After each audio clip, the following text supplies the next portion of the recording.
exclusivamente localmente, sino que piensen globalmente.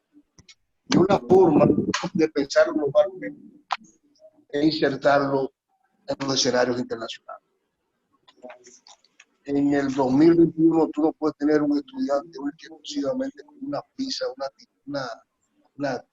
una pizarra, o tenerlo viendo una computadora cuando él tiene ideas mundiales. Tú tienes que internacionalizarlo completamente. Habíamos estado haciendo actividades y tuve la oportunidad de tener algún tipo de acuerdos, reuniones con médicos que habían ingresado a la NASA. Y entre esos médicos que habían ingresado a la NASA, uno me había dicho, como tú estás en telemedicina con tu estudiante, ¿por qué no hacemos una reunión? Y para mí fue un privilegio. Hicimos una reunión con 60 estudiantes de epidemiología, medicina preventiva, y hablamos de un término que se llama One Health, una sola salud. Y ese término One Health, una sola salud, los editores de la revista de la NASA le encantó. Y nos habían dicho, en la próxima edición de la NASA van a estar ahí. Y para mí ha sido un orgullo que la página de la edición dice Universidad Central del Este de la San Pedro de Macorís, República Dominicana, los estudiantes de epidemiología, medicina preventiva de la UCI. Bien. Y hace apenas 2 días me llamaron para decirme, nosotros necesitamos que ese término de epidemiocracia que tú has acuñado, tú no lo describas para colocarlo en el próximo boletín, que tú eres invitado para esa situación. Y de una manera humilde acepté y vamos a hacer eso. Tenemos 2 días, 2 noches, hablando solamente de epidemiocracia. Epidemiocracia. Con relación a lo que dice Rocco, necesariamente hay una lucha muy grande con relación a la vacuna. Muy grande. Y yo creo que el país debe estar atento a esa situación. El hecho de que en el día de ayer Donald Trump, desde la Casa Blanca, primero, adquiriera de la misma vacuna Moderna de unos 100 millones de dosis para los norteamericanos. El hecho de que Rusia, Putin, le dijera al mundo, tenemos la vacuna y vamos a empezar a vacunar a nuestra población. El hecho de que en el Reino Unido, la vacuna Oxford, la vacuna Pfizer también, la India, Alemania, te indica que hay una lucha soterrada muy fuerte en llevarse la membresía, las prioridades con relación a la vacuna. Que eso probablemente provoque que países desarrollados que tuviesen en un momento determinado un déficit fiscal, prácticamente su economía vuelva a florecer fruto de la pandemia. Y tú te das cuenta cómo la pandemia tiene efectos al final positivos. Mucha gente le saca beneficio a la pandemia. Y yo creo que los grandes países han visto el mercado de las vacunas como un elemento potencial para reducir sus desigualdades. Y eso va a pasar. ¿Qué creo que debemos hacer nosotros?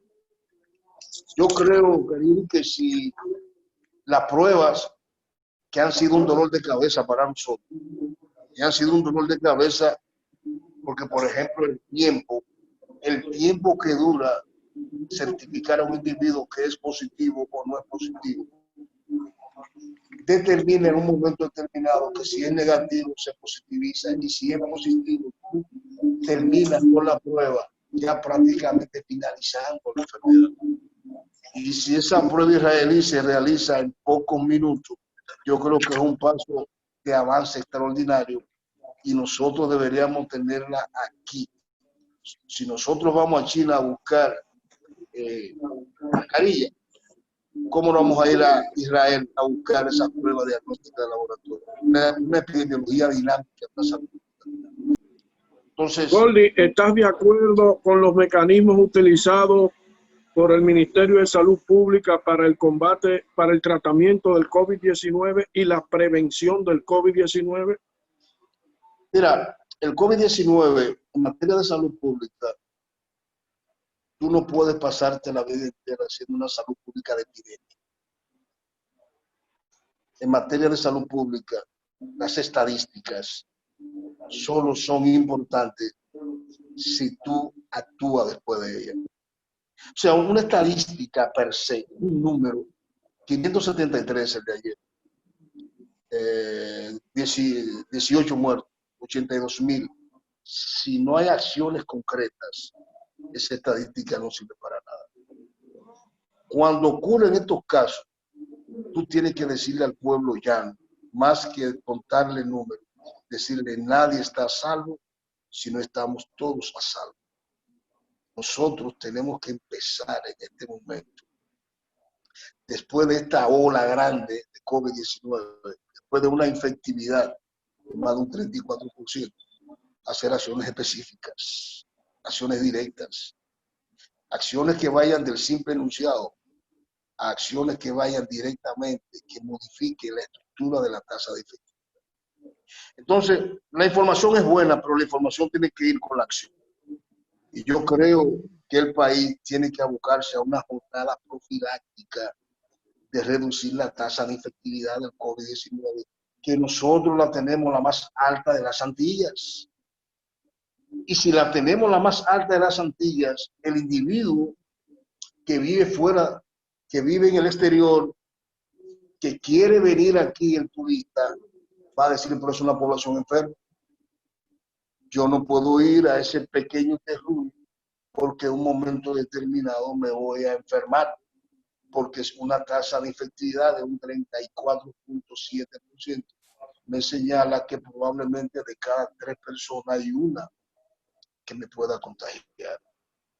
Y el sistema de salud de nosotros, que a partir del lunes se abre un nuevo capítulo, debe de entender que esta pandemia es lo que los rusos le llaman una matriushka. Matriushka es una muñeca de regalo que en Rusia, que está muy de moda ahora, le entregan a las personas cuando van. O sea, de una muñeca sale otra, y pueden salir hasta 72 muñecas, realizadas en 1890, después de la matriushka. ¿Qué significa eso, Caribe? Bueno, que desde el punto de vista sanitario, el problema de la crisis del COVID-19 es una crisis sanitaria, es una crisis social, es una crisis política, es una crisis económica, es una crisis ambiental, es una crisis de cuidado y es una crisis de territorio. Entonces, tú no vas a resolver el problema de la crisis del COVID-19 desde el punto de vista sanitario si no resuelve el problema, esas 5 trípodes que te he dado. ¿Cómo creo que debe abocarse? Y es buena una discusión. Cuando hay una tasa tan alta de infectividad en un país, que hablamos de dimensión, de territorio, de estructura, de población, Karine, todo el individuo que tenga fiebre, todo el individuo que tenga trastornos a nivel de su aparato respiratorio, todo el individuo que tenga cefalea, dolor de cabeza, en apenas 48,000 kilómetros cuadrados, tú debes tratarlo como un diagnóstico presuntivo de COVID-19, porque el COVID-19 ha roto la barrera no solamente de los animales al hombre, sino que el COVID-19 ha roto la barrera desde el punto de vista de ¿qué? Del estrato social. Date cuenta que la mayor cantidad de médicos que han sido afectados, que han muerto de COVID-19, no pertenecen a las unidades de atención primaria, que se han mantenido prácticamente ajenas, sino que médicos que están en clínicas, médicos especialistas de primer nivel, médicos dueños de clínicas, y así mismo trabajan las pandemias. Las pandemias simple y llanamente es el salto. Y de la misma forma que ha saltado desde el punto de vista epidemiológico la enfermedad, atacando a ese grupo sobre todo, así ha ocurrido con los virus. Y si es así que ha ocurrido con los virus, tú debes tener una estrategia para contener la tasa de infección del virus. Y nosotros podemos hacer eso. Y podemos hacerla por varias acciones. Primero, pensar primero en una vacuna, la que venga, que puede ser la de Oxford, puede ser la Moderna, ya que nosotros somos signatarios, estamos en el eje de los Estados Unidos, sobre todo. Y yo reconozco que esto es un asunto de globalización, globalizante. Pero, ¿qué medidas nosotros podemos hacer en este país para bajar la tasa de infectividad? Yo necesito, entre otras cosas, reducir la tasa de personas que van al hospital de congestionado. La tasa de personas Que van al hospital. Es decir, la cantidad de personas que van con signos y síntomas compatibles a COVID-19 o SARS-CoV-2 que acuden al hospital, que congestionan el hospital. Yo necesito reducir la hospitalización. Yo necesito reducir la cantidad de personas que utilizan ventiladores. Yo necesito reducir la muerte. Necesito reducir los contagios. Necesito reducir casos de enfermos. ¿Hay medicamentos para eso? Si yo utilizo el esquema epidemiológico en estos momentos y tomo a mi población de 12 años en adelante y le doy medicamentos profilácticos para reducir la tasa de infectividad, que yo llamo la ivermectina de 6 miligramos, yo logro todo eso. Porque yo lo que debo tratar es bajar el estrés que hay en el hospital. Y al darle eso, por ejemplo, una tableta diaria por 2 días a un individuo que tenga menos de 12 años, menos de 20 kilogramos de peso, y darle 2 tabletas al día durante 2 días consecutivos a individuos mayores de 15 años, yo estoy logrando eso. Yo estoy logrando que la frecuencia, es decir, el número de casos de individuos que vayan sintomáticos compatibles a COVID-19 a los hospitales se reduzca sustancialmente de un 34.7 a un 14, es decir, manejable. Yo estoy logrando que la tasa de ocupación hospitalaria que está en un 66, 61%, y en un momento determinado, el fin de semana, me llega a un 90%, me baja en un momento determinado a un 30, a un 40%. Y ese tipo de acciones directas repercuten en la población. Y tenemos la facilidad de que la población se encuentre en un proceso de ¿qué? De cuarentena, de un proceso de ¿qué? De estar en la casa a partir de las 5 de la tarde. Eso se puede hacer un fin de semana, viernes, sábado y domingo. Tenemos la defensa civil, tenemos las entidades, tenemos las acciones coercitivas, decirle a la población. Y tenemos un medicamento inocuo, barato, fácil de aplicar, fiable y que no tiene ningún tipo de complicaciones. Cuando logremos eso, vamos entonces a la segunda fase, que es la fase de la vacuna. Una fase de la vacuna que debe de venir después de nosotros haber visto esa tercera fase de la vacuna Moderna, esa tercera fase de la Oxford y esa tercera fase de la vacuna Sputnik, como le llaman a la rusa.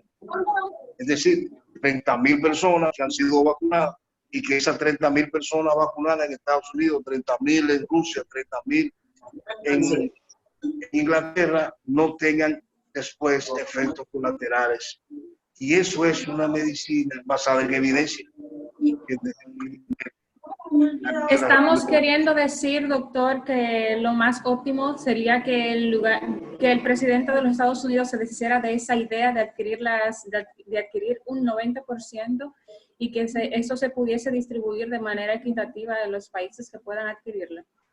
Claro, él lo tiene. Recuerda que Estados Unidos entra en una campaña electoral en el mes de noviembre. Y si hay unos puntos que han reducido al presidente de los Estados Unidos con relación a Biden, ha sido la crisis del COVID-19. Y esta crisis del COVID-19 ha provocado que el gobierno populista, como en el caso de Trump, y los problemas que hay con el COVID-19, la victoria no se vea tan cerca con la forma de haber abordado al principio el problema del COVID-19. Autores como, por ejemplo, Franklin Fukuyama, que ha sido un crítico terrible de Trump, autor de grandes libros, el último hombre, te está hablando de cómo esta crisis del COVID-19 está arrasando a los gobiernos populistas.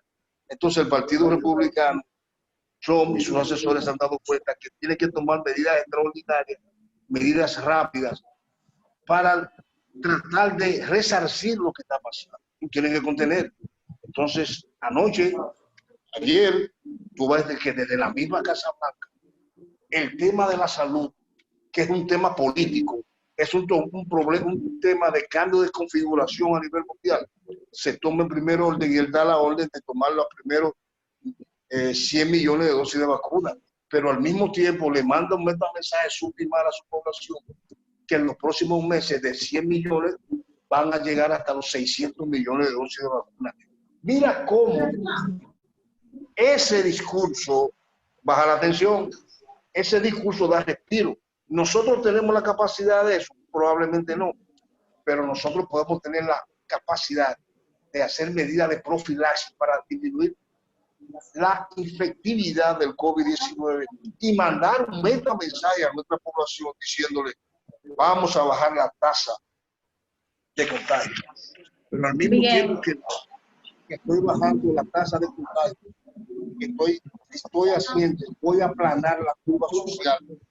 Y estoy aplanando la curva social mediante el análisis de los fenómenos de la salud que está ocurriendo en mi país con medidas políticas y tratando de reducir las desigualdades que provocan, entre otras cosas, que tú en San Pedro de Macorís tengas 2 lugares para hacerte una prueba, el Musa y el Jaime Oliver Pino, pero tú en una comunidad como Gila Jaraguá no tienes ningún tipo de posibilidades de saber, de hacerte la prueba. Y te convierte en un portador convaleciente al no tener signos y síntomas. Empezar una semana con signos y síntomas y después tener una mejoría más o menos, tú no vas a seguir las mismas características, no vas a seguir el tratamiento personal, sino que te vas a involucrar en tus labores diarias. Y esa es una de las causas fundamentales, Oroco, Cariri, de la alta tasa de infectividad. A veces, Cariri, nosotros acusamos al dominicano, al latinoamericano, entre otras cosas, de el aumento de los casos de COVID o SARS tipo que ocurre en el país. Pero desde el punto de vista sociológico, Cariri, ¿qué podemos decir? Mira, el humano, el individuo que vivía en las cavernas, tenía que salir hacia el exterior, afuera, al medio ambiente, a buscar comida. Y tenía que salir a buscar comida, independientemente de la lucha brutal que tenía con algunas especies que estaban en el medio exterior y que era una amenaza para su vida. En el siglo XXI, el símil del hombre de las cavernas es el individuo que, fruto de las desigualdades económicas, sociales y culturales, tiene que salir diariamente a la calle a buscar el qué, el pan de sustento para una familia de 9 personas. Entonces tenemos 2 pestes. Una que es el COVID-19 que ha cambiado el contexto, y otra peste es la desigualdad social. Y en este momento le decía a los técnicos, a los autores, editores de la revista de la NASA, una reunión, que nosotros tenemos que, en América Latina, que se ha convertido en el epicentro del COVID-19, reducir las desigualdades. Aquí no va a haber cambio en la configuración del COVID-19 mientras tengamos esas desigualdades tan abismales en nuestra población.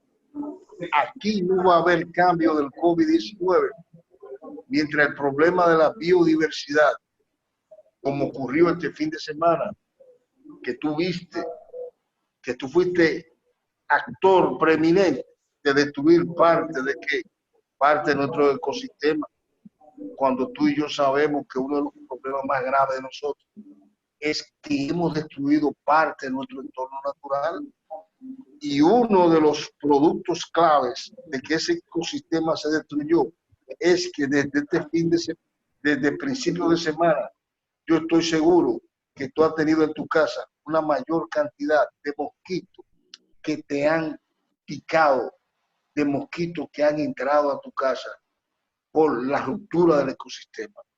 Ay, Y eso, sí, doctor, sí. Y eso empezó el lunes.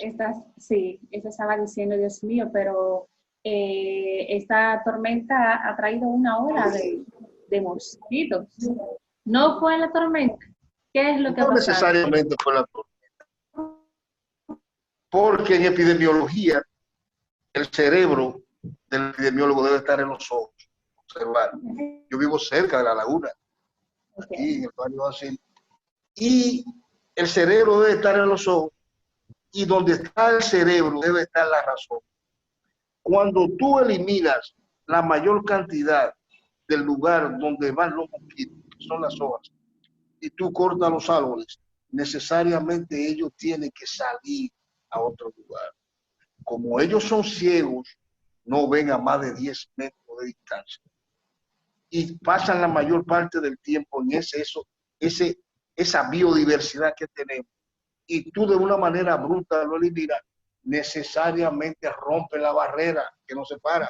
Y ellos tienen que ir a lugares donde no habían estado. Y ahí vienen entonces las enfermedades. Aquí no llovió para ver la cantidad de mosquitos que tenemos. Aquí lo que hubo fue un cambio de equilibrio a nivel de ¿qué? Del medio ambiente, con las destrucciones que hubo en el pulmón natural de San Pedro de Macorís, que la laguna de Ballena. Y es bueno que las autoridades a nivel gubernamental, para nosotros reducir, hay que decir a los estudiantes que una de las formas más expeditas de reducir las pandemias y las epidemias es cuidando la biodiversidad. Una de las formas más expeditas de evitar las epidemias es aumentar nuestra plataforma de ¿qué? De plantas, ¿de qué? De árboles, y de reducir los espacios que son propios de esos animales, de esas especies, y que lo hemos utilizado como tierra de cultivo, y ha provocado que, por ejemplo, dentro de 4 meses, cuando Joroco vaya al estadio, si Dios lo permita, y me diga a mí en enero una entrevista, yo le diga a Joroco, en el año 2021, 2 nuevos virus amenazan con afectarnos a ti y a mí. Olvídate del área geográfica. Eso se acabó, el área geográfica. Antes tú decías, bueno, está en China, pero ¿cómo es posible que un virus que prácticamente desconocemos, sino que conocemos su aspecto geográfico, hoy Joroco tenga que estar en su casa con una mascarilla, y que hoy el miedo es todo individuo que respire? El miedo es que una de las cosas que debo de hacer es tratar de que la población se sienta bien al respirar. ¿Cómo es posible que en un sitio tan lejano hoy tengamos nosotros una isla pequeña de apenas 48.000 kilómetros cuadrados, pero con una desventaja?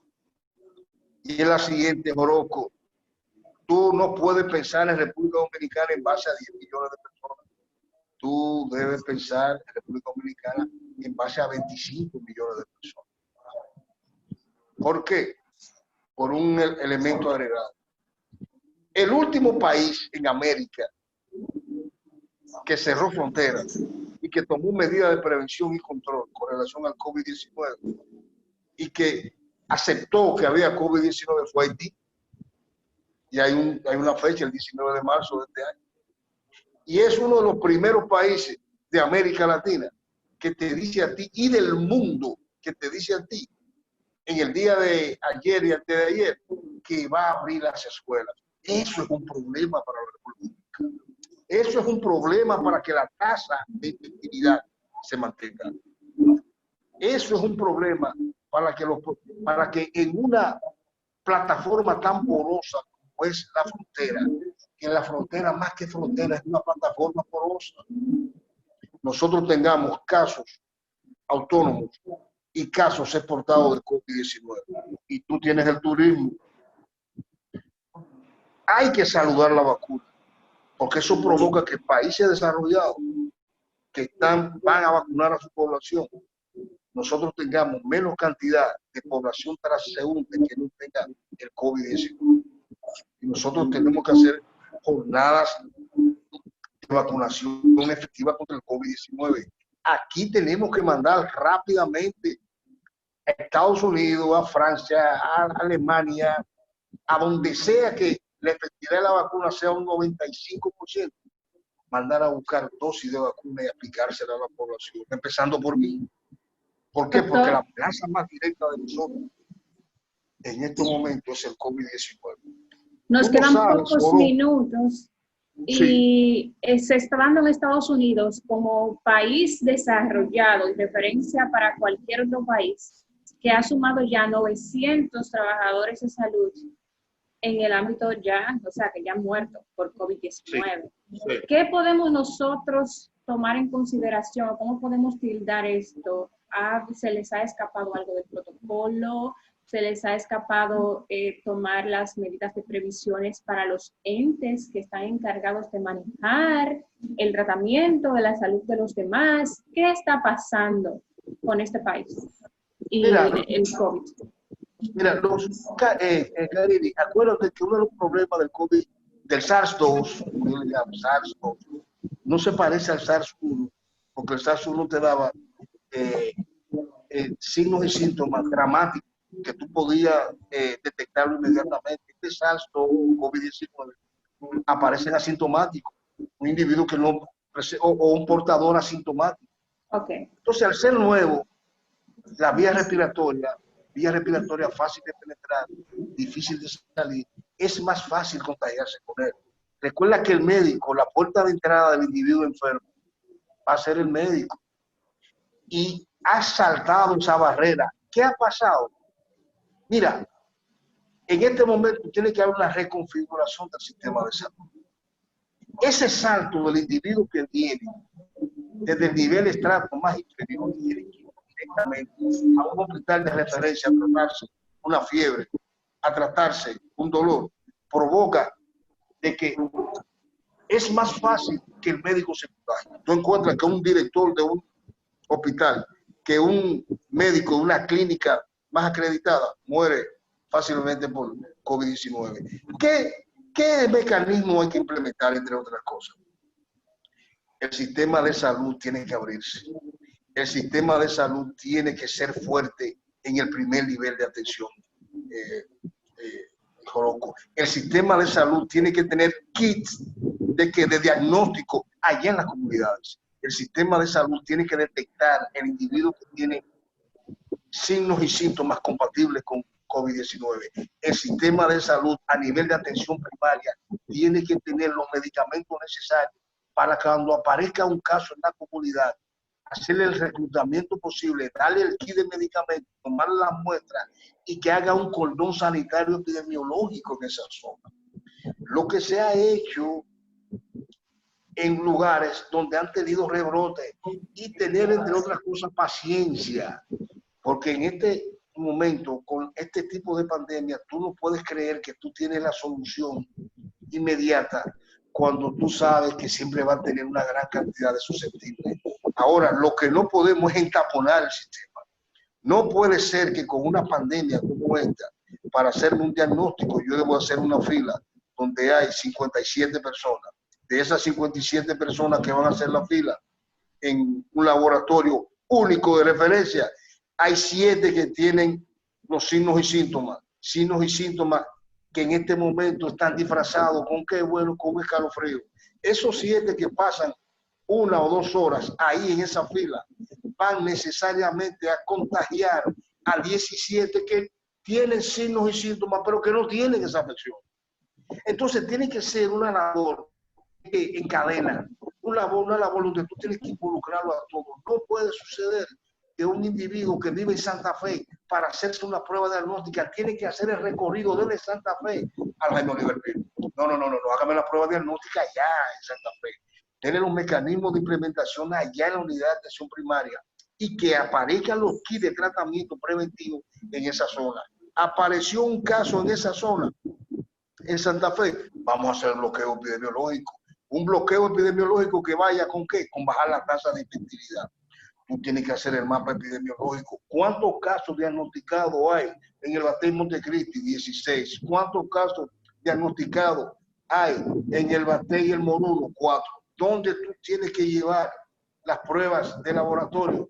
Entre otras cosas, al Batey Montecristi. ¿Qué tú tienes que hacer en el Batey Montecristi? Los 16 que te fueron positivos, aislarlos.